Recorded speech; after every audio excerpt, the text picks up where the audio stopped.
ya di dalam proses PBJ biasanya yang menjadi permasalahan atau temuan itu menyangkut 3 hal.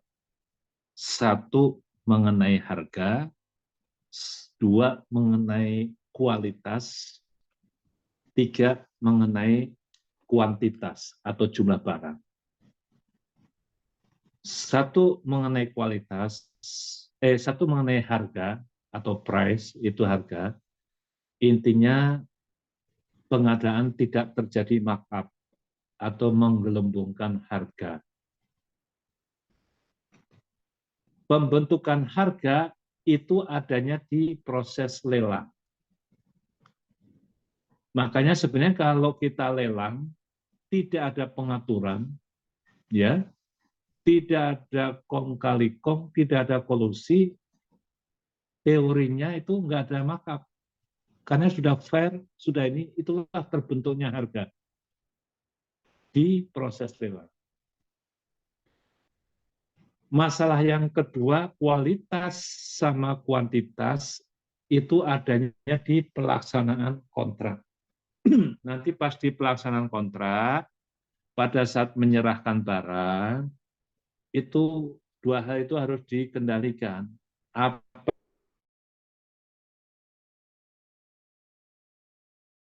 Apakah barang kualitas diperjanjikan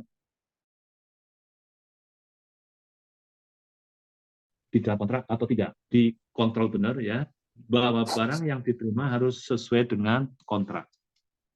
Ya. Kedua, jumlah kuantitas yang diterima adalah sesuai dengan yang diperjanjikan di kontrak. Resiko yang terjadi seringnya ukuran prestasi kerja atau ukuran tadi tentang kualitas maupun itu tidak dicantumkan di dalam kontrak secara jelas. Ini terutama untuk pengadaan barang yang kriterianya itu menyangkut spek dan kinerja.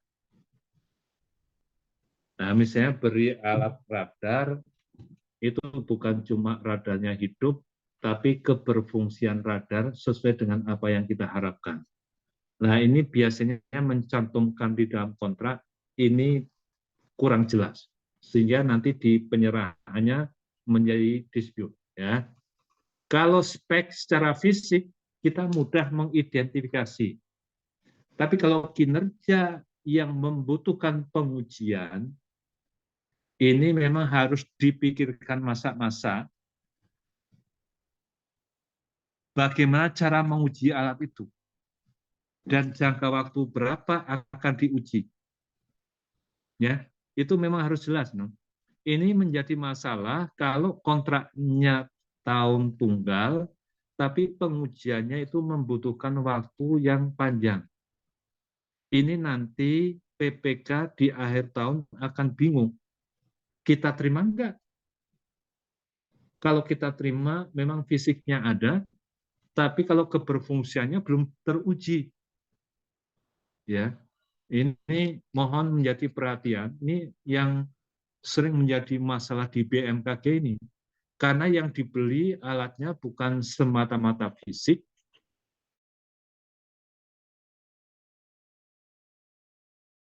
tapi harus bisa dioperasikan dan hasilnya karena semboyan kita ya harus valid, datanya valid ya, bukan cuma ada tapi harus valid. Itulah yang menjadi titik-titik itu. Mungkin titik kritis nanti pada saat di syarat khusus kontrak akan mendefinisikan bagaimana sih prestasi itu diserahkan, apa ukurannya, itu menjadi titik utama atau titik kritis kita. Itu mungkin menjadi perhatian ya. Ini seringnya begitu ya yang menjadi permasalahan. Kalau gedung bangunan mudah bisa terlihat secara fisik ini selesai atau tidak. Tapi kalau radar misalnya atau awal sudah terpasang, Tapi apakah radar itu sudah berfungsi sesuai yang kita inginkan? Atau awas itu sudah sesuai menginginkan? Nah, itu nanti checklist cara mengujinya, durasi waktunya, berapa lama pengujian, itu memang harus jelas. Mungkin itu dari sisi saya. Silakan, Frans, mungkin ada yang menambahkan yang lebih detail, tapi gambarannya itu tadi risiko-risiko yang di dalam proses pengadaan itu seperti itu ya. Risiko yang perlu nanti Pak Justus selaku KPK atau PPK itu, intinya di tingkat PPK nanti yang paling utama adalah mengenai penetapan spek dan HPS. Spek itu harus benar-benar mencerminkan kebutuhan yang kita ingin, kita butuhkan lah ya. Spek itu bisa memenuhi kebutuhan dari yang untuk rencana penggunaan yang kita inginkan. HPS juga itu harus didukung. Kalau di aturan kan yang penting ini, bahwa HPS disusun berdasarkan data yang bisa dipertanggungjawabkan. Ya, karena sumber menyusun HPS itu banyak. Kalau di Perpres itu kan ada 8 banyak. Artinya yang penting data itu bisa dipertanggungjawabkan. Yang sering kita lupa pada proses memperoleh harga itu tidak terdokumentasikan. Sehingga pada saat kita ditanya HPS itu disusun dari mana, bingung menjelaskan. Nah, inilah yang penting di masalah-masalah kemungkinan risiko dini. Kemudian tadi di tingkat ULP, bagaimana menuangkan yang diinginkan ke dalam bentuk dokumen pengadaan. Ya, intinya supaya barang yang kita inginkan sesuai dan prosesnya sesuai, tidak dianggap post bidding. Silakan Frans kalau mau ditambah. Terima kasih. Mungkin itu ya pengantar dari kami. Terima kasih.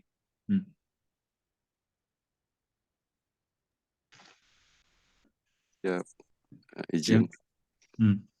izin Pak Inspektur yang saya Ya. hormati Pak Kepala Balai Besar Wilayah 5, Pak Justus. Apa kabar Pak? Luar biasa Pak ya.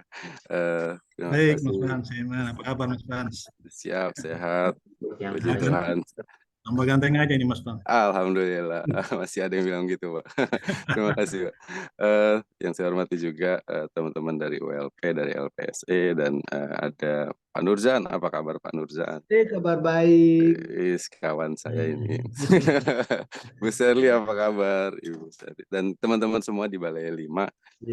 Terima kasih ada undangan buat kami. Walaupun izin saya bacakan undangannya tuh kayaknya ini ya. Yang punya PR besar nih sebenarnya Pak Agus Fit, tadi ada Pak Agus Fit kayaknya. Karena di sini disampaikan sosialisasi narasumber oleh Pokja, BMKG Pusat, PPK Pusat Meteo Penerbangan, dan LPSE gitu ya. Jadi izin saya menyampaikan hanya apa ya, gambaran besar tadi, yang sebenarnya gambaran besarnya sudah disampaikan semua sama inspektur kami. Jadi saya izin sampaikan sedikit saja tambahan, dan jujur saja saya siapkan ini baru tadi malam, jadi saya ambil hanya cuplikan-cuplikannya saja.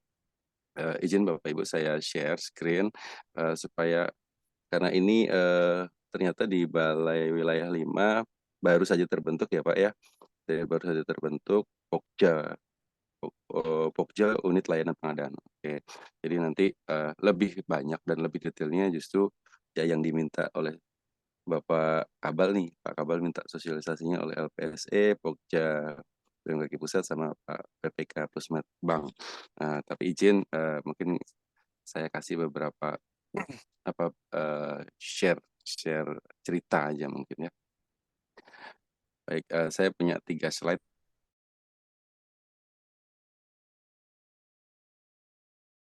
Pak di sini nggak banyak, 3 menit lah. Nggak buka kan. Izin Bapak Ibu, saya harus memulai ini dari tahapannya dulu supaya sorry, saya mulai dari tahapannya dulu supaya kita ingat dan semua sudah tahu, semua ahli-ahli pengadaan sebenarnya di sini. Dan posisi ini adalah posisi yang tadi sudah disebutkan sama inspektur bahwa kita ada di tahap perencanaan, pemilihan, pelaksanaan kontrak. Ini saya ambil gambaran besarnya saja, yang sebenarnya ini referensinya juga dari aturan yang sebelumnya. Jujur saya cuplik dari beberapa presentasi apa namanya, tahap oleh narasumber lain gitu. Saya cuplik, cuman dan ini referensinya juga agak sedikit tidak up to date karena di sini masih muncul PPHP yang sebenarnya ini jadi satu kesatuan, tapi izin saya ambil gambaran besarnya saja bahwa PBJ, proses PBJ adalah dimulai dari perencanaan, pemilihan penyedia PBJ, pelaksanaan kontrak PBJ, dan manajemen informasi aset. Gitu ya Bapak Ibu ya. Dan fokus, karena fokusnya pada Pokja unit layanan pengadaan, mungkin kita bisa fokus ke yang biru muda nih. Biru muda di situ ada ULP, garis miring PP. Mungkin juga sebenarnya sudah tahu, cuman ya intinya adalah beberapa titik kritis yang tadi disampaikan sama Pak Inspektur itu adalah bagaimana akhirnya kita memisahkan peran. Sisipan tambahan kita adalah menyisipkan peran. PA tugasnya apa sih? PPK tugasnya apa sih? ULP tugasnya apa sih? Sehingga nanti balik lagi ke PPK tugasnya apa sih gitu. Mungkin seperti itu. Nanti ketika ada pemisahan peran, izin ULP dan pejabat pengadaan di sini fokusnya hanya pada tahapannya dia saja gitu. Jadi aturan terbentuk secara global itu biasanya secara umum gitu dia terbagi tetap seperti ini. Jadi walaupun ada perubahan Perpres dari 2018, 16 2018 menjadi ada perubahannya di 12 2021, cuman garis besarnya masih seperti yang tampil di layar Bapak. Di sini ada ULP dan PP, karena kita fokus pada ULP dan PP. Apa sih PR-PR-nya ULP dan PP? ULP dan PP tadi Pak Inspektur mungkin sedikit saya refresh kembali bahwa yang disampaikan tadi Pak Inspektur dan ingatkan kembali memang intinya adalah cari siapa yang akan menyediakan. Kalau dari PPK nanti bikin ini, saya butuhnya itu kira-kira adalah menyiapkan apa yang dibutuhkan oleh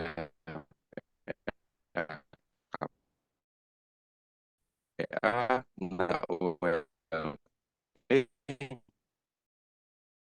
nyari siapa yang mau belanja. Mungkin ini juga sudah banyak tahu, tapi izin saya dua yang kecil itu dari saya cuplik dari Perpres yang terbaru. Nah, tahapan untuk ULP dan PP, unit layanan pengadaan dan pejabat pengadaan itu hanya ada di persiapan pemilihan penyedia dan pelaksanaan pemilihan penyedia melalui tender dan seleksi, termasuk persiapan dan pelaksanaan pemilihan penyedia melalui purchase dan penunjukan langsung, pengelolaan langsung, dan tender cepat itu untuk yang pejabat pengadaan. Hanya di posisi itu. Yang lain itu ada prosesnya masing-masing. Itu. Jadi izin saya kasih gambaran besarnya kira-kira seperti ini Bapak. Nanti karena ini fokusnya pada unit layanan pengadaan, tolong Pak Kabal sampaikan bagian kamu adalah ini gitu Pak ya. Izin nanti bisa sampaikan gitu, bagian kamu adalah ini. Oh, dia harus membuat dokumen pengadaannya, terus harus melakukan pemilihan penyediaannya. Kalau memang nanti ada sanggah, ya harus menjawab sanggahnya seperti apa. Kalau sanggahnya sudah selesai, ya berarti penetapan penyediaannya seperti apa yang langsung dilemparkan kepada lapas di ULP dan PP. Itu Pak. Jadi ada satu lagi slide yang mau saya tampilkan. Lagi fokusnya di sini. Ini juga masih pakai Perpres 16. Saya sudah coba cek di Perpres 16 pasal 1 ayat angka 12 dan Perpres 16 2018 pasal 13 yang hanya satunya, secara besar masih sama Pak. bahwa tugas Pokja pemilihan dalam PBJ, satu, melaksanakan persiapan dan pelaksanaan pemilihan penyedia. Yang kedua, melaksanakan persiapan dan pelaksanaan penyedia untuk katalog elektronik. Dan juga menetapkan pemenang pemilihan penyedia untuk metode pemilihan. Untuk yang satu adalah 100 juta, yang kedua untuk seleksi sekian gitu. Dan dengan syarat-syarat yang tergambar dalam paparan saya ini. Dua, ya, paparannya Pokja pemilihan boleh Pak 3 orang. Cuma nanti secara detail ada di Perpres Pak semuanya tuh. Boleh ditambahkan tim atau tenaga ahli. Terus boleh juga berdasarkan kompleksitas, karena 3 orang, wah kayaknya lebih banyak lebih bagus nih. 4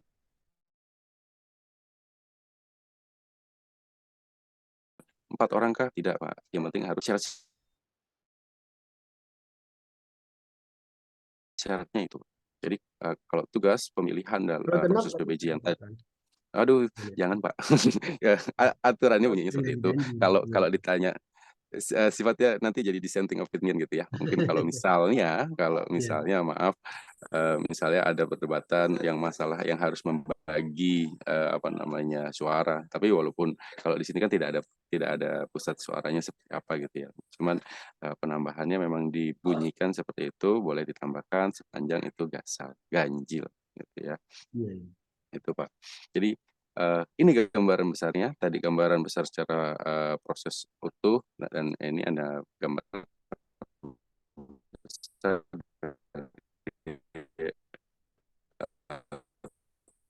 tugas pemilihan dalam PPJ itu. Karena proses-proses itu akan muncul pasti istilahnya constraint atau kemungkinan batasan-batasan yang harus tetap dipatuhi dalam beberapa aturan-aturan yang sekarang berlaku.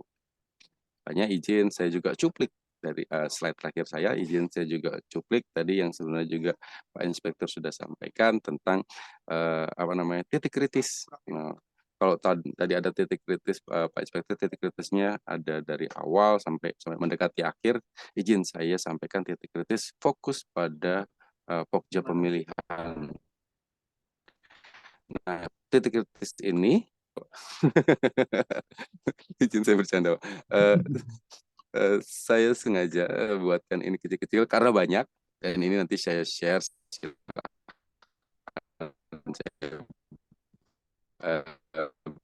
baca saja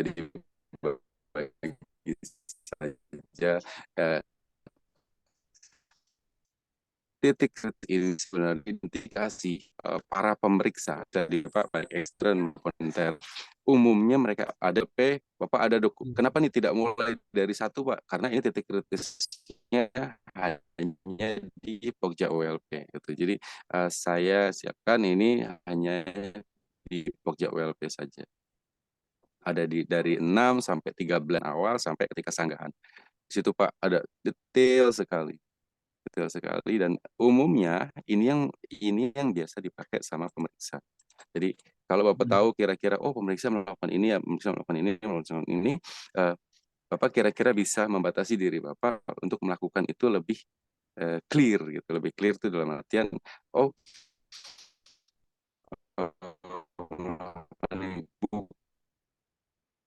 jadi tapi bukan ingin saya menjalankan itu. Ini jadi koridor-koridor bahwa itu resiko-resiko yang memang sebenarnya tidak bisa tercover ketika kita jalan biasa saja gitu. Saya contohkan misalnya di dokumen pengadaan spesifik poin nomor 3, spesifikasi teknis barang dan jasa mengarah pada kemampuan penyedia jasa tertentu.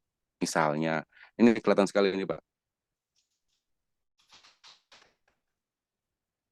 Ketika ada Pokjamil menentukan, ini yang jago saya yang ini, jadi arah kemampuannya hanya ini saja. Misalnya dia punya expertise lebih dari 20, sedangkan yang lain expertise-nya cuma 1 atau cuma 2 atau di bawah 10.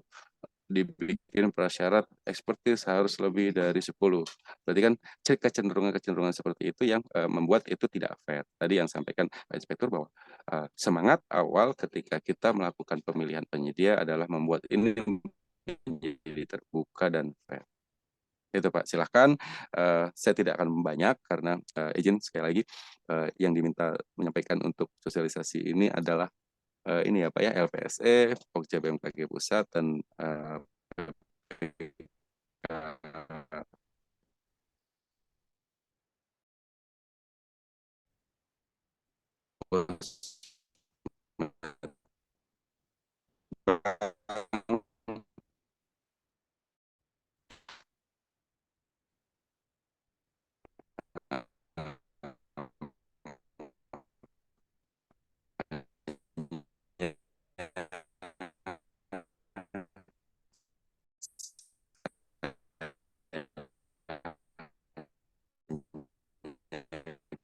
ini Pak. Terima kasih, tidak banyak dari saya. Mudah-mudahan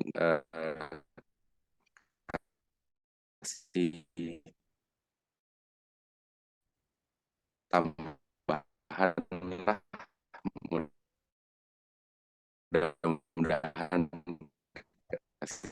memberi solusi yang kita bisa apa namanya, bisa tatap muka seperti ini walaupun melalui virtual. Izinkan saya mengucapkan selamat untuk WBK-nya. Jadi dengan WBK ini juga Pokja unit layanan pengadaannya menjadi lebih tambah berintegritas, tambah accountable, mungkin seperti itu ya Bapak Ibu ya.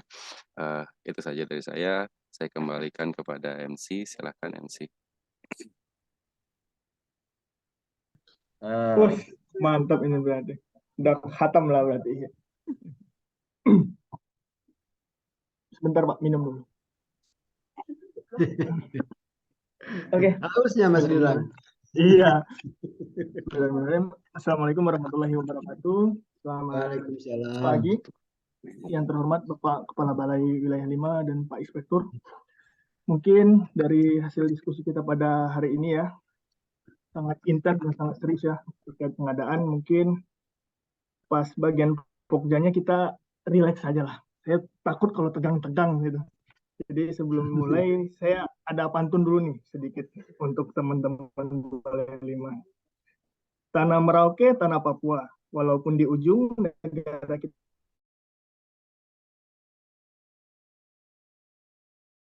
kita sama. Selamat pagi teman-teman Balai 5. Oke, mungkin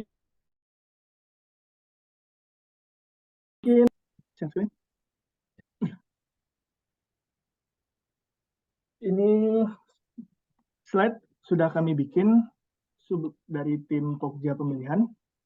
Ada 30 slide, mungkin kita bahas satu persatu mungkin untuk menghemat waktu ya.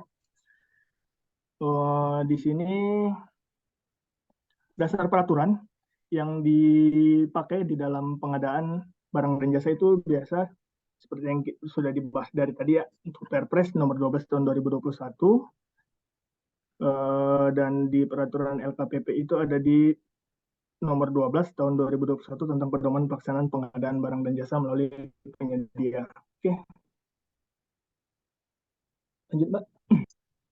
Nah, di sini ada tahap pengadaan barang dan jasa. Mungkin akan kami bahas agak detail di bagian nomor 3 dan nomor 4, yaitu untuk persiapan pemilihan dan pemilihan penyedia.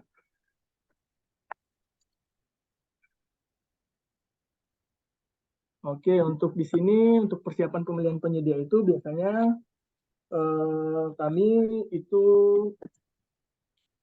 sebelum DPP itu masuk, saya akan menceritakan dulu sedikit alur dari DPP itu sebelum masuk untuk teman-teman Pokja di Balai Wilayah 5 ya. Jadi pertama itu PPK memasukkan DPP, mengirimkan DPP, memasukkan DPP ke, kalau kami di sini itu dikirim kepada UKPBJ atau Sekretariat UKPBJ. Nah, saat DPP itu dikirimkan, teman-teman Pokja, tim sekretariat UKPBJ itu membuat surat tugas.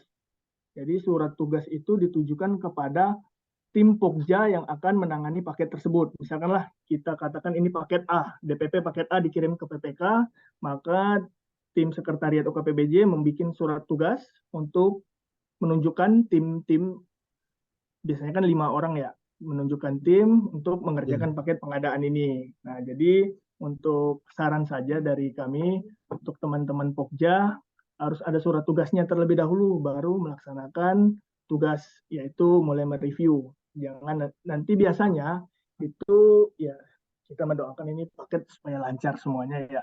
Apabila ada pemeriksaan, biasanya itu ditanyakan terlebih dahulu di awal itu kepada Pokja itu, kamu ada surat tugasnya untuk mengerjakan.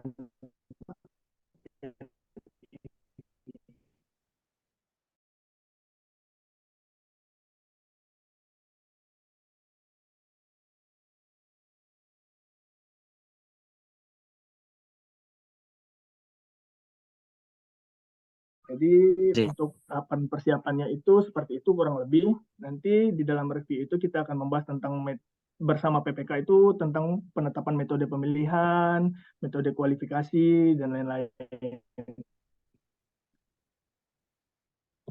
Pelaksanaan review dokumen persiapan pengadaan. Jadi di dalam review itu dapat didefinisikan sebagai aktivitas menelaah DPP dengan tujuan untuk memastikan bahwa dokumen persiapan pengadaan barang dan jasa telah mendukung proses pemilihan penyedia barang jasa sesuai dengan prinsip-prinsip pengadaan barang dan jasa. Review dokumen, nggak apa-apa lanjut aja Pak. Review dokumen persiapan pengadaan barang jasa melalui penyedia merupakan salah satu aktivitas yang harus dilakukan. Oke, kita lanjut.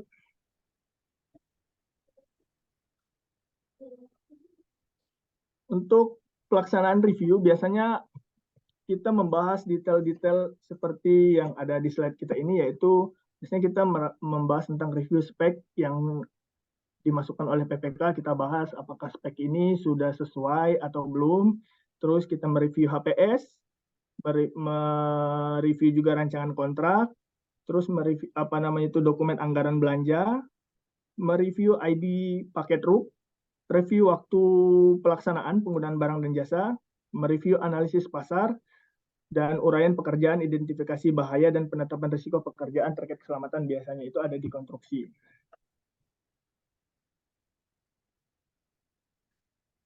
Oke, setelah kita melakukan review dengan PPK, biasanya keluarlah hasil review. Jadi biasanya itu kita mereview itu ada BA review namanya. Mungkin kalau nanti teman mau melihat atau menggunakan template dari kita, nanti kita share untuk berita acaranya. Jadi berdasarkan hasil review yang telah kita lakukan bersama PPK, nanti dilihat apakah dari review tersebut harus ada revisi dari DPP tersebut atau tidak. Jadi jika ada revisi dari DPP tersebut, maka DPP tersebut dikembalikan lagi ke PPK, PPK melakukan revisi, dan setelah PPK dan tim melakukan revisi DPP terkait maksudnya sesuai dengan hasil review yang telah kita lakukan, maka prosesnya itu sama lagi. Jadi PPK mengirim lagi ke Kepala UKPBJ atau Sekretariat ULP, nanti Sekretariat baru mengirimkan lagi DPP hasil revisi itu ke Pokja Pemilihan untuk ditayangkan di SPSE. Tapi perlu kita garis bawahi bahwa review itu tidak cuma hanya satu kali saja. Mungkin ketika DPP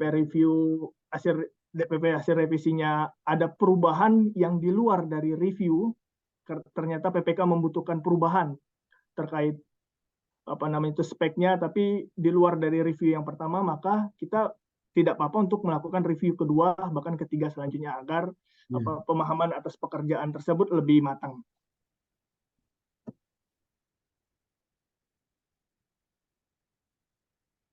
Selanjutnya ketika DPP revisi sudah masuk ya, kita anggaplah semuanya sudah sepakat ya. Dari review itu DPP ada revisi sedikit dan PPK masukin DPP revisinya, maka selanjutnya kita menyusun dokumen pemilihan tersebut, sebenarnya ini sudah kita bahas ketika review bersama PPK ya. Itu tentang metode dalam pemilihan. Itu di dalam BA review itu lengkap kita membahas, tapi ini perlu digarisbawahi untuk teman-teman Pokja bahwa penetapan metode dalam pemilihan itu adalah wewenang dari Pokja Pemilihan.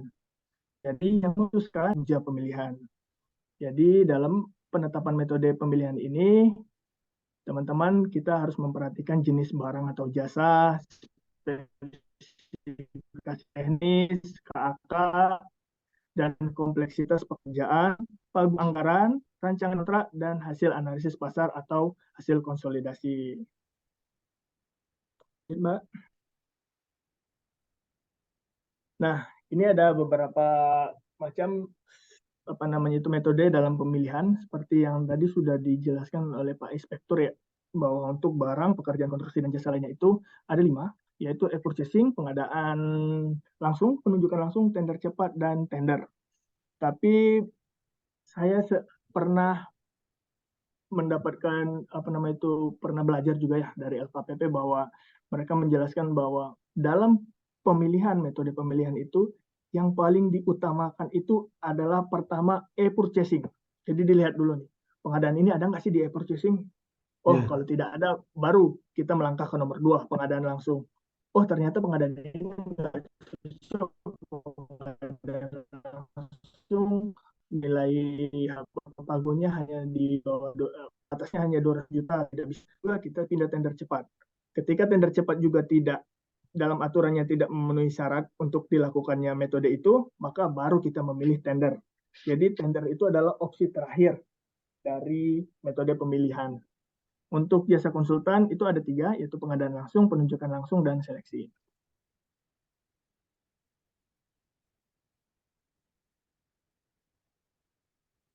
Ini adalah metode kualifikasi, penetapan metode kualifikasi dalam pengadaan barang dan jasa. Dia tuh ada 2 ya, ada pasca kualifikasi, ada prakualifikasi. Untuk pasca kualifikasi sendiri digunakan pada tender pengadaan barang, pekerjaan konstruksi jasa lainnya yang bersifat tidak kompleks, dan untuk seleksi jasa konsultasi perorangan. Untuk evaluasinya itu menggunakan sistem gugur.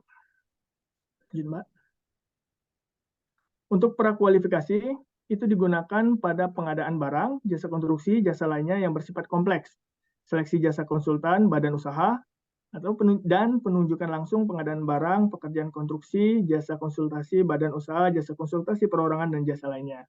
Untuk evaluasinya sendiri itu bisa menggunakan sistem gugur untuk pengadaan barang, pekerjaan konstruksi, dan jasa lainnya, atau sistem pembobotan dengan nilai ambang batas untuk pengadaan jasa konsultan.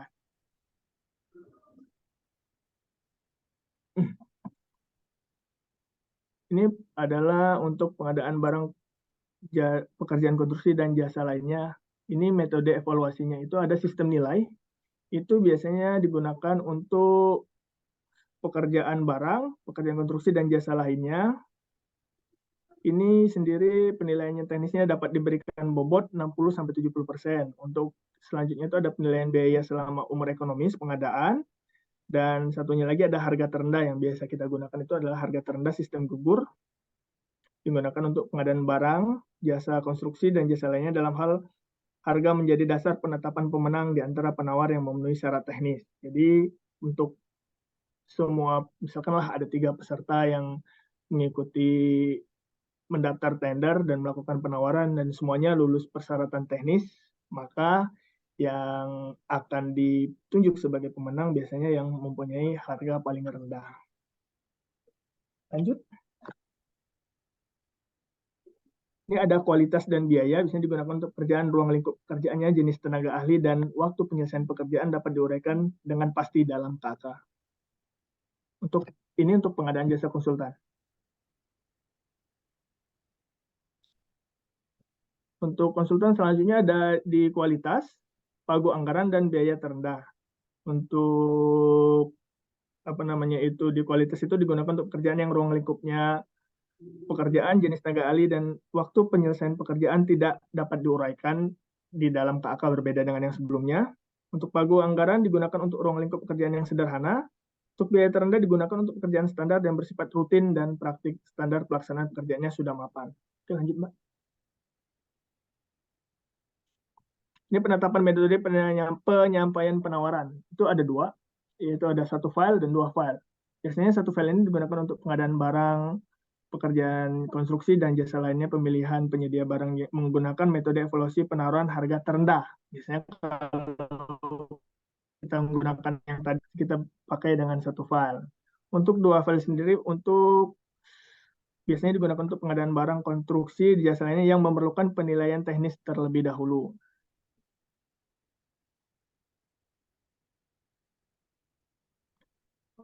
Ini ketentuan dalam menggunakan satu file dua file, yaitu untuk satu file digunakan untuk dengan pengadaan konsultan, yang proses pemilihannya dengan pengadaan langsung dan penunjukan langsung. Yang dua file itu digunakan untuk pengadaan jasa konsultasi yang proses pemilihannya dengan seleksi. Ini untuk pengadaan jasa konsultan ya. Lanjut, Mbak. Nah, selanjutnya tadi kita membuat dokumen pemilihan. Nah, dokumen pemilihan itu sendiri isinya itu nanti mungkin teman-teman Pokja Balai 5 yang mau kita share juga kalau yang butuh dokumen kita untuk dokumen pemilihan itu kurang lebih lingkup isinya itu ada undangan pengumuman, instruksi kepada peserta, lembar data pemilihan, rancangan kontrak yang terdiri dari pokok perjanjian, syarat umum kontrak, sampai dengan dokumen lainnya yang merupakan bagian dari kontrak, ada daftar kuantitas harga, spek teknis atau gambar brosur yang kita syaratkan, bentuk surat penawaran, bentuk jaminan pengadaan, dan contoh-contoh formulir yang perlu diisi. Biasanya juga dalam dokumen pemilihan ini sudah lengkap ya instruksi kepada penyedia dan tata cara kita dalam mengevaluasi. Next.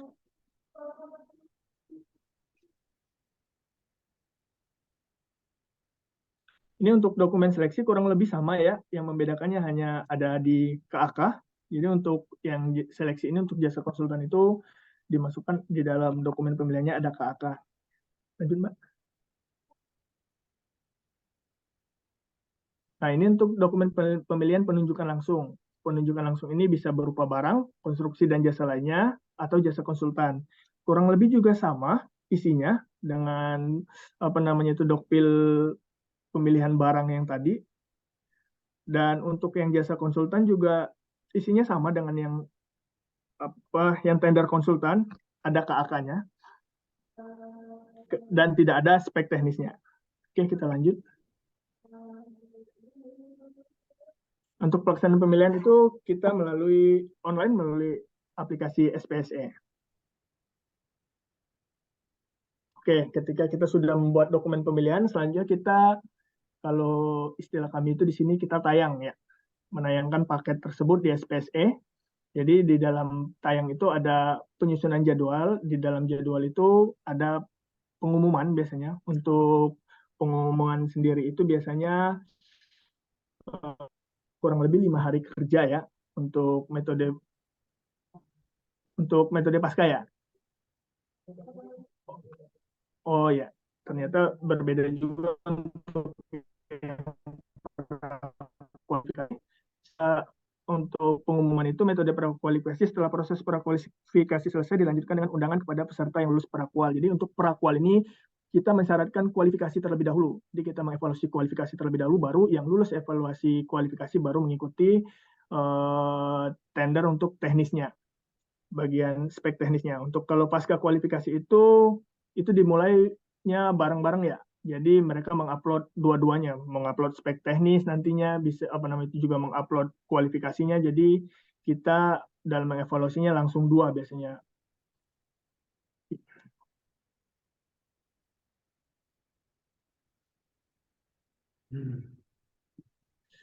Selanjutnya itu daftar dan pengunduhan dokumen. Ini dari pihak penyedia ya. Jadi penyedia itu harus ketika paket sudah tayang di SPSE, mereka misalkanlah ini paket pengadaan A namanya. Penyedia itu harus mendaftar untuk bisa mengunduh dokumen pemilihannya.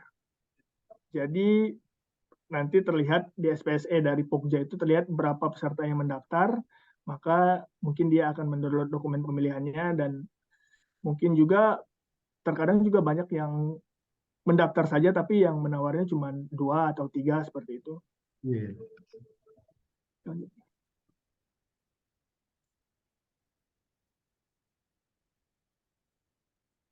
Selanjutnya itu di tahap selanjutnya ada pemberian penjelasan. Dalam pemberian penjelasan itu biasa kita sebut unleashing ya.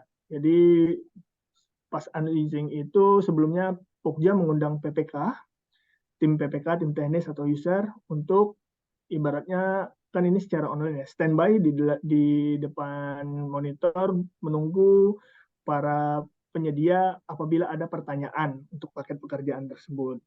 Jadi biasanya kita set itu 1 jam. Misalkanlah hari ini jadwal unwizing dari jam 11 sampai jam 12. Jadi kita tunggu pertanyaannya. Apabila memang banyak sekali pertanyaan, pengalaman itu pernah sampai 40 pertanyaan lebih. Jadi waktu 1 jam itu tidak cukup untuk membalasnya. Maka di aplikasi SPSS sendiri itu mengakomodir bahwa pertanyaan itu bisa dijawab sampai 3 jam setelah unwizing selesai. Misalkan selesai jam 12, berarti sampai jam 3 itu masih bisa kita jawab.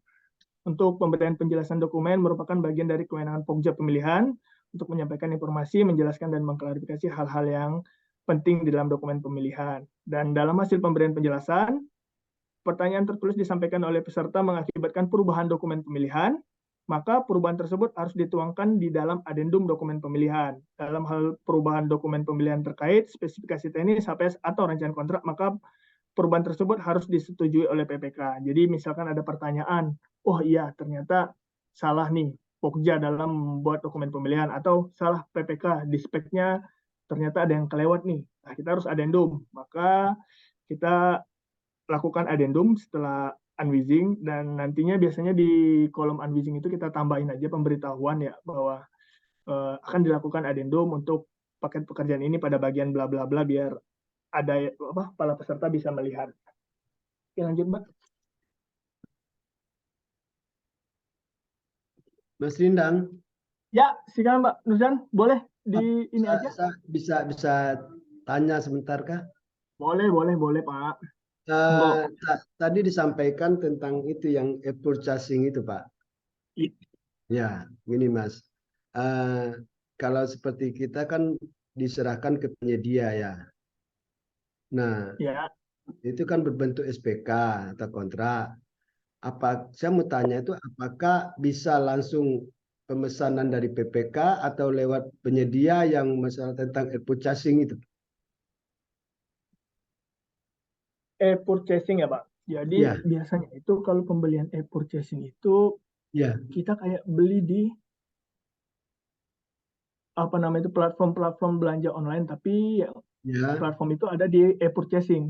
Biasanya kalau misalkan itu memang sudah terdaftar di e-purchasing, misalkan lah Bapak mau beli handphone ya, contohnya handphone, oh ternyata di e-purchasing ini ada yang jual handphone, ya sudah Bapak tinggal klik beli di e-purchasing itu.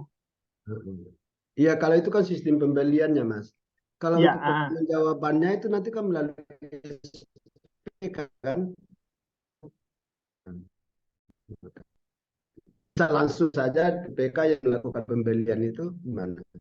Iya Pak, sebentar Pak. Terus kalau tadi yang disampaikan kan sistem pembeliannya lewat e-purchasing. Nah, untuk bertanggung jawabnya secara administrasinya itu kan ke penyedia. Ya kan? Ya. Nah, mau nanya bisa nggak dari atau penyedianya yang melakukan gitu? Oke, sebentar ya Pak. Ini tim saya lagi menelaah karena saya juga belum pernah berbelanja di e-katalog karena saya Pokja pemilihan di pusat. Nah, iya itu. Nanti ini sedang dicatat. Nanti akan di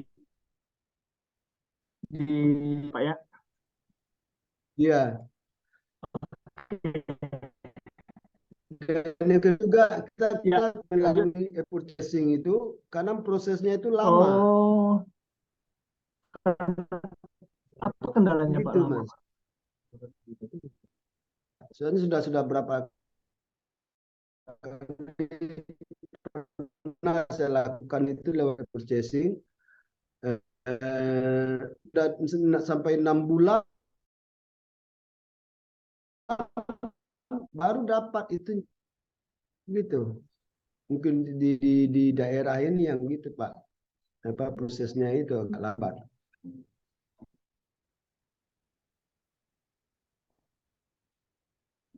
Teman saya yang pernah purchasing. Bisa menjelaskan untuk pertanggungjawabannya tadi ya Pak ya? SPK-nya ya. SPK-nya ya.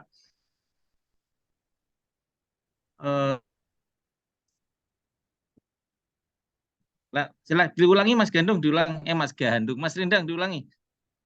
Gandum. Halo, selamat siang Pak. Tadi terkait purchasing untuk pertanggungjawaban ya Pak. Iya. Nah, untuk purchasing itu kan dia untuk paket di bawah 200 juta, 200 juta ke bawah itu dikerjakan oleh pejabat pengadaan ya Pak. Untuk paket di atas Iya. 200 juta itu dikerjakan oleh PPK atau dilaksanakan oleh PPK. Nah, pada paket Iya. purchasing itu nanti tetap akan menggunakan SPK Pak, surat perintah kerja atau sejenis kontrak Iya, betul. Iya. yang akan ditandatangani oleh PPK dan penyedia yang ditunjuk oleh PPK atau pejabat pengadaan. Gitu Pak. Iya. Jadi maksudnya yang nanti yang melakukan pembelian secara e-purchasing itu dari penyedia gitu Pak? Penyedia yang menyediakan barangnya Pak, Bapak yang PPK-nya yang Oh, iya, memilih. iya, iya. Jadi misalnya nih pengadaan laptop nih. Iya,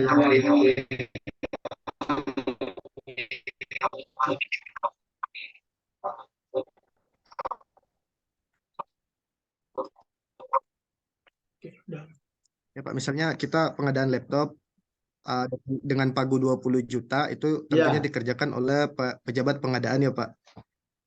Nah, nanti pejabat pengadaan menunjuk penyedia pada purchasing-nya, menunjuk penyedianya, lalu penyedia yang ditunjuk oleh pejabat pengadaan akan diproses oleh PPK pada akun PPK. Jadi pada paket di bawah 200 juta itu dilaksanakan oleh dua akun. Yang pertama akun pejabat pengadaan, yang kedua akun PPK, begitu Pak. Oh iya, baik. Gini Pak, maaf Pak, ini saya tambahkan sedikit.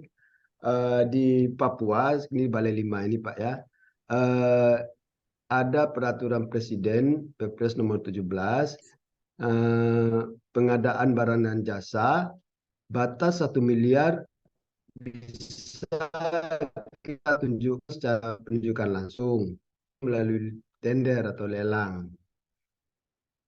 Itu Pak. Jadi maksudnya seperti tadi kan di bawah 200 disampaikan lewat purchasing. Betul, Pak. Nah, kalau seandainya di atas 200 ke atas, 200 ke atas tuh gimana Pak? Oh, jadi untuk saya baru ingat ya di Papua ada Iya. aturan khusus ya. Iya. Ya, Oke, itu mungkin Mas bisa mengikuti aja Pak. Kan di Bisa aturan mengikuti. itu ada di Perlem juga kalau nggak salah batas-batasnya ya. Iya. Di Papua, maka Bapak ikutin saja aturan itu. Baik. Mungkin kalau saya pernah baca itu sampai 1 miliar ya Pak ya? Iya, 1 miliar ya. Ya, 1 miliar kan ya. Nggak apa-apa, jadi Bapak ikutin saja aturan tersebut ya Pak ya. Iya, iya. Nah, Baik. memang untuk di Papua diistimewakan. Mm-mm. Lanjut, Mas. Baik, Mas Lindang, terima kasih penjelasannya. Ya.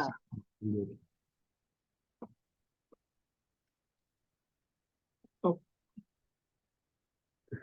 selanjutnya tadi setelah unwizing, maka saya lanjutkan untuk penyedia akan menyampaikan dokumen penawaran. Di sini perlu digarisbawahi ya, untuk diingat sekali untuk teman-teman bahwa penguji pemilihan tidak diperkenankan mengubah batas akhir penyampaian penawaran. Oke, kita asumsikan bahwa batas akhir penawaran itu kita bikin dari, hari ini tanggal berapa sih? 27. Tanggal 27, berarti dari tanggal 25 sampai tanggal 27 jam 11.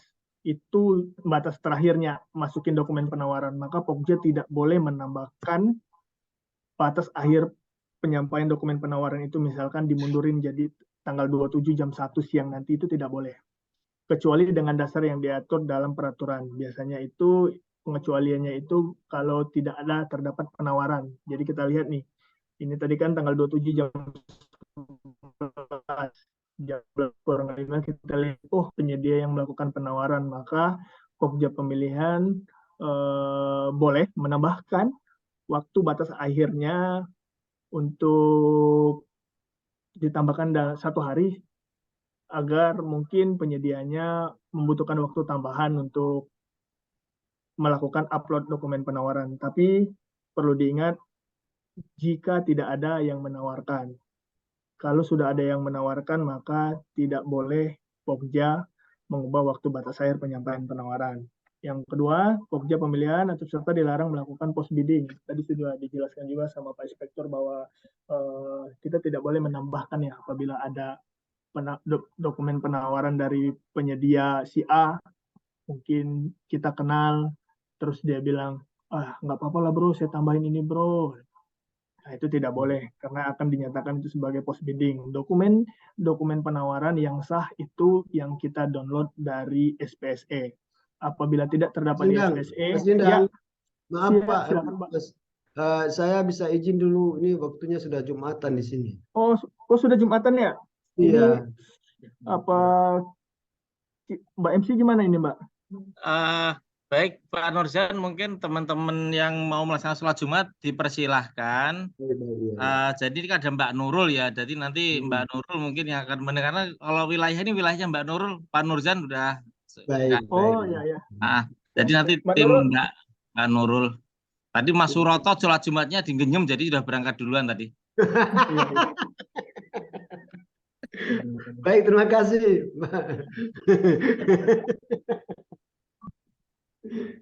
Iya Mas, lanjut aja yang anggota Pokja juga ibu-ibu semua, jadi nggak Jumatan. Tapi masih ada yang dengerin kan? Nggak sholat Jumat semua kan? Enggak, masih ada Ibu Febri. Tenang Mas Rindan, Mbak Nurul nanti kalau kabur kita samperin. Kalau ibu sholat Jumatnya di ikut ya. Ya.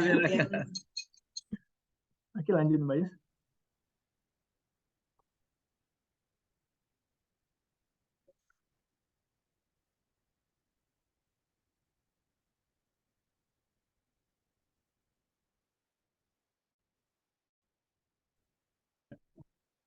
Selanjutnya setelah dokumen penawaran itu pemasukan dokumen penawaran itu ada jadwal sebelum evaluasi itu pembukaan dokumen penawaran ya. Kita buka dokumen penawaran itu melalui Apendo biasanya. Jadi ada aplikasi lagi di dalam SPSE itu kita tinggal download. Nah, nanti ketika sudah kita install, kita bisa untuk dokumen penawaran dari penyedia itu biasanya ada tokennya. Jadi tokennya itu tinggal kita kopas atau kita geret saja ke dalam Apendo, nanti akan terbuka secara otomatis dokumen-dokumen penawaran dari penyedia. Selanjutnya itu kita evaluasi kualifikasi penyedia. Jadi untuk evaluasi sendiri itu kita punya 2 kertas kerja, biasanya itu ada kertas kerja administrasi yang kualifikasi dan teknis, dan kedua itu kertas kerja evaluasi spesifikasi teknis. Jadi untuk yang pertama ini yang kualifikasi terlebih dahulu, itu pada prinsipnya penilaian kualifikasi dilakukan terhadap persyaratan-persyaratan dan sesuai dengan tata cara evaluasi kualifikasi yang telah ditetapkan dalam dokumen kualifikasi. Persyaratan tersebut minimal meliputi aspek kualifikasi, administrasi, legalitas penyedia barang dan jasa, badan usaha, izin usaha, perpajakan, kualifikasi usaha, surat pernyataan, aspek kualifikasi teknis penyedia barang, badan usaha, itu ada pengalaman. Untuk teknisnya, memiliki kemampuan untuk menyediakan sumber daya yang diperlukan jika dibutuhkan. Selanjutnya,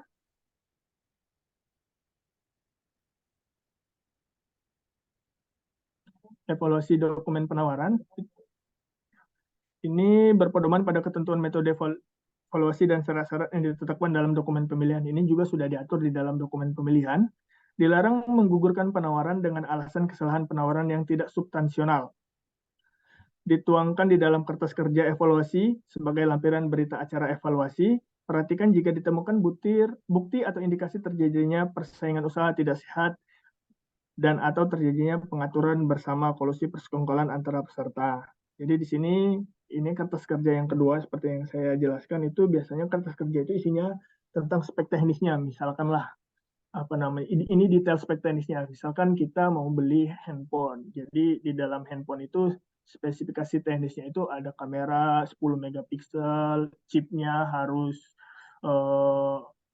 mungkin chip Sparknon apa gitu untuk Android itu, terus LCD-nya harus apa. Nah, jadi itu kita harus cocokkan secara detail dengan penawaran penyedia. Misalkan penyedia juga menawarkan handphone, tapi spek handphonenya itu kameranya tadi kita minta 10, ternyata dia cuma 8 megapiksel. Nah, itu kan terdapat perbedaan ya, tidak sesuai spesifikasi. Makanya itu harus dituangkan di dalam kertas kerja, sehingga bisa kita lihat detail di bagian mana saja yang harus kita gugurkan atau luluskan untuk para penyedia.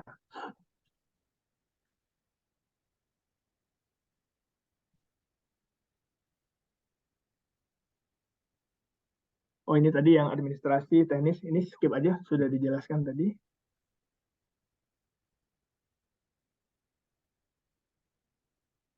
Selanjutnya itu ada penetapan calon pemenang. Biasanya itu sebelum penetapan calon pemenang itu berdasarkan hasil evaluasi. Jadi selanjutnya penetapan hasil pemilihan penyedia itu atau sering disebut dengan penetapan pemenang apabila metode pemilihan penyedia barang dan jasa melalui tender cepat atau seleksi penentuan pemenang dilakukan oleh kelompok kerja pemilihan Pokja. Dengan ini tadi mungkin aturannya berbeda ya yang di Papua tadi ya. Untuk nilai pagu anggarannya nanti menyesuaikan saja.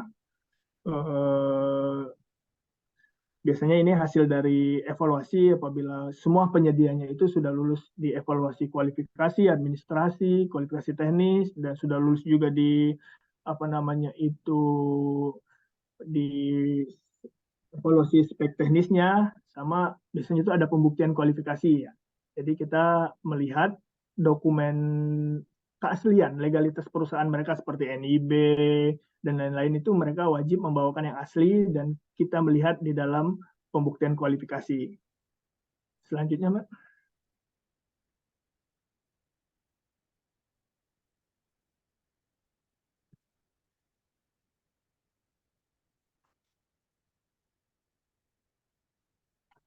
Oh, selanjutnya itu biasanya setelah itu ada negosiasi atau klarifikasi harga. Biasanya untuk klarifikasi harga ini untuk harga dengan metode harga satuan ya.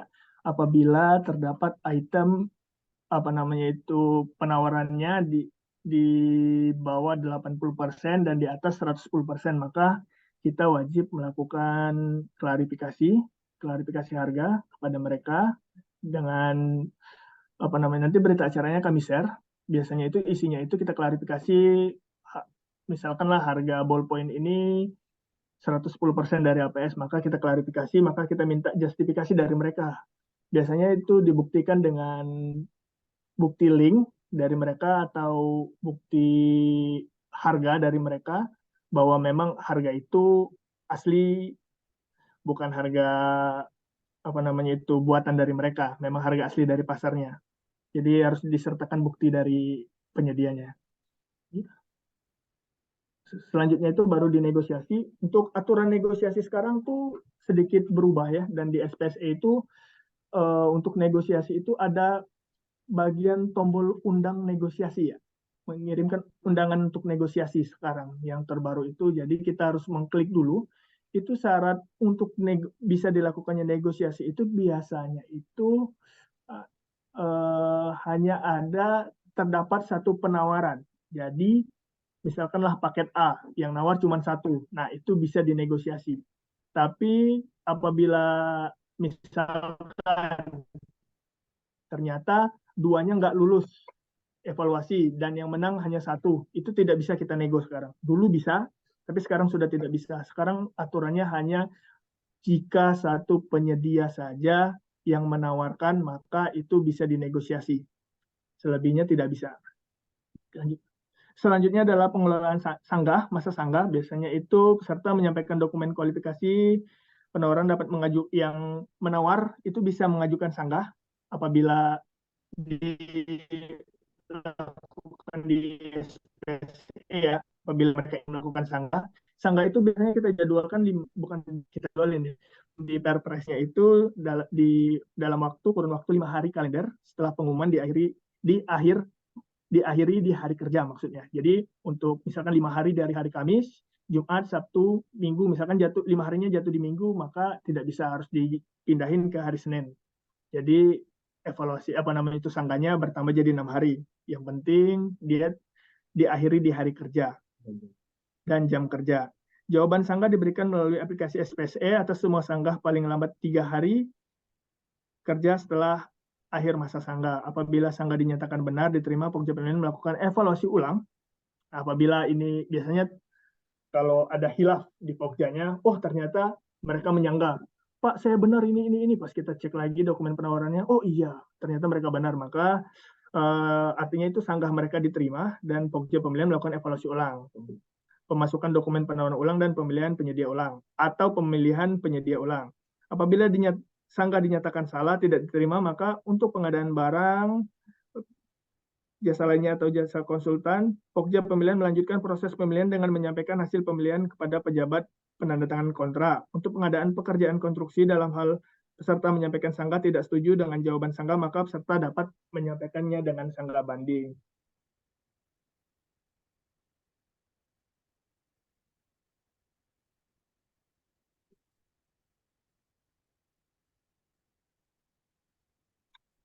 Dan selanjutnya ini adalah ketentuan untuk reverse auction.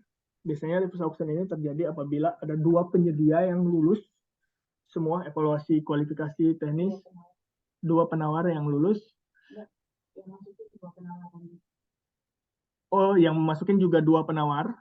Apabila misalkanlah paket A ini yang masuk ada PTA dan PTB. Nah, maka PTA dan PTB ini ternyata lulus evaluasinya. Secara kualifikasi dan teknis semuanya lulus, maka mereka akan melakukan reverse auction. Reverse auction sendiri itu bisa dibilang itu banting-bantingan harga ya untuk mereka.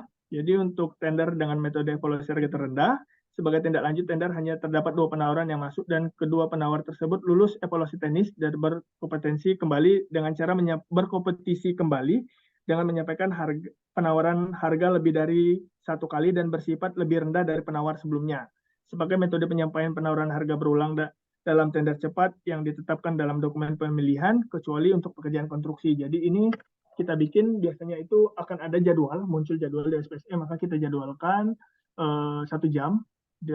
Dalam 1 jam itu, kedua penyedia itu akan melakukan reverse auction atau banting-bantingan harga. Biasanya itu mereka ada notifikasi di SPSE mereka. Kalau misalkan mereka ngebid dan harga mereka terendah itu ada menyampaikan bahwa urutan posisi penawaran mereka seperti itu dalam waktu 1 jam. Ini untuk reverse auction. Oke, mungkin cukup sekian ya dari kami tim Pokja Pemilihan. Ini bukan materi ya, mungkin kita sharing-sharing pengalaman saja. Mungkin kalau untuk materi dan ilmu teman-teman yang lain juga bisa lebih paham daripada saya. Mungkin selanjutnya bisa diambil alih oleh Mbak Nurul. Baik, Mas Rindang, makasih atas materi dan pencerahannya. Kebetulan saya di sini benar-benar baru dalam tender, tapi mungkin ada Ibu Febri dan Kak Asrul yang sudah punya pengalaman sebelumnya. Mungkin nanti kami bisa minta bantuan untuk dikirimkan contoh-contoh dokumen pemilihan yang tadi. Oke, boleh. Nanti kita kirimkan saja template dokumennya, nanti diminta saja. Mungkin nanti Mbak Nurul bisa kasih tahu, oh kami mau pengadaan barang nih, dokumennya yang mana. Ya, sama contoh kertas kerja tadi ya ada. Oh ya, nanti kita kirim dari mulai undangan review sampai penetapan pemenang. Kita kirim langsung semuanya. Nanti apabila ada yang mau ditanyakan, mungkin bisa menghubungi kami untuk terkait mungkin ketika dibaca masih ada bingung dan lain-lain, bisa menghubungi ada teman dari Mbak Yus, ada Mbak Ria di sini bisa membantu nanti. Siap, begitu Mbak Nurul ya. Boleh minta nomor kontak? Boleh. Ini saya taruh di kolom chat ya. Izin tanya Mas Rindang. Ya Pak, monggo. Untuk itu pembukaan dokumen penawaran yang untuk 2 sampul itu kan biasanya dibuka dokumen administrasi sama teknis dulu ya? Ya, betul. Untuk itu peserta harus hadir atau itu kan yang diupload itu encrypted dokumennya ya kalau nggak salah? Oh, kalau untuk yang dua file? Yang untuk 2 sampul itu Mas, itu kan biasanya kalau yang diupload ke LPS itu kan di password itu ya? Oh, untuk kalau yang 2 file itu biasanya nggak pakai password Mas. Jadi dia langsung ada di bagian evaluasi kalau nggak salah saya. Di bagian penyedianya itu dia langsung ada di situ. Jadi itu tidak perlu penyedia datang juga tidak perlu itu. Oh Jadi ya. kita langsung, iya kita langsung buka saja. Dari situ teknis itu pass fail atau ada scoring, Mas? Gimana maksudnya? Dari dokumen teknis itu ada pembobotan atau lolos tidak lolos outputnya? Oh, itu tergantung nanti dari metode yang ditetapkan sebelum menayangkan paket ini, Mas. Apakah Mas nanti akan menggunakan sistem nilai? Kalau pakai menggunakan sistem nilai, ya berarti ada pembobotannya. Tapi kalau menggunakan sistem gugur, ya tidak ada pembobotan nilai di dalamnya, Mas. Oke, ya. Itu aja sih, Mas. Iya.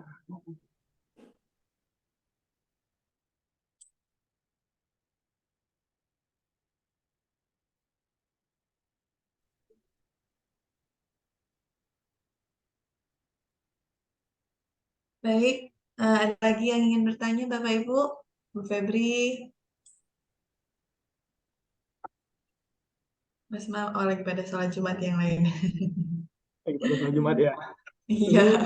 Ada template-nya udah kami kirim di link apa namanya itu Zoom, di chat Zoom, dan nomor handphonenya mungkin bisa menghubungi Mbak Yus ya, Prihartinina.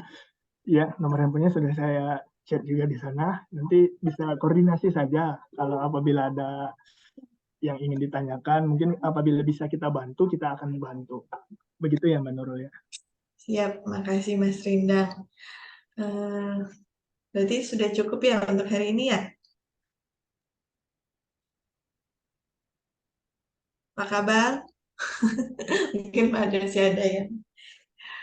Izin Bapak, masih ada lagi Pak?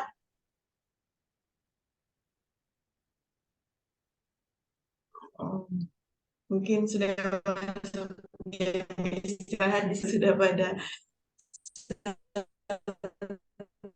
Tapi untuk diskusi hari ini, nanti jika memang ada pertanyaan lagi atau yang ingin konsultasi lagi, mungkin kita bisa hubungi Bu Yus ya. Mohon bimbingannya ya Bu Yus ya, kalau misalnya nanti kami sering-sering bertanya atau konsultasi. Iya, nggak apa-apa Mbak. Nanti apa namanya itu boleh di. Baik, sekali lagi kami ucapkan terima kasih kepada Pak Agus, Pak Bayu, Pak Ridang, Bu Yus, dan Pak Nasrul terutama atas arahannya dan bimbingannya hari ini. Kita berdoa sama-sama semoga kegiatan pengadaan